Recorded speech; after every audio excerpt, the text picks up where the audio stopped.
आणि महानगरपालिकेच्या निवडणुकीच्या तोंडावर महाराष्ट्र नवनिर्माण सेनेला नाशिकमध्ये आणखी एक जोरदार धक्का बसलेला. नाशिकमधले 4 नगरसेवक आज मनसेला रामराम करत शिवसेनेत प्रवेश करतात. सागर वैद्य आपल्यासोबत आहे. सागर, कोण आहेत हे 4 नगरसेवक आणि मनसेला हा किती मोठा धक्का आहे? ज्ञानदा, खरं तर जी गळती मनसेला गेल्या सातत्याने 2-3 वर्षामध्ये सुरू झालेली आहे ती काही थांबायला तयार नाही.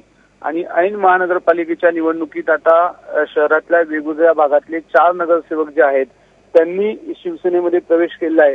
याच्यामध्ये गणेश चव्हाण जे आहेत हे शिक्षण उपसभापती आहेत आता विद्यमान, आणि पंचवटीमधलं एक मोठं मनसेचं नाव नगरसेवक म्हणून त्यांच्याकडे पाहिलं जातं. परंतु त्यांनी सुद्धा आता ऐन निवडणुकीच्या तोंडावर मनसेला रामराम ठोकून शिवसेनेत प्रवेश केलेला आहे. त्याच्यानंतर सुवर्णा मटाले हे यातलं महत्वाचं नाव आहे. सिडको आणि सातपूर या परिसरामध्ये मटालेंचं चांगलं वर्चस्व राहिलेलं आहे. गेल्या निवडणुकीमध्ये मनसेच्या लाटेमध्ये जरी हे निवडून आणले असते तरी तिथेही त्यांच्याकडे कार्यकर्त्यांचा एक चांगला गट आहे आणि तिथे सुद्धा मनसेला हररा बसला आहे. सुमन ओवळ ज्या आहेत त्या नाशिक रोडच्या आहेत, त्यांचं सुद्धा त्या भागामध्ये एक चांगलं नेटवर्क कार्यकर्त्यांचं होतं. आणि महत्वाच्या या 4ही भागातले 4 नगरसेवक जे आहेत ते आता शिवसेनेत जात आहे.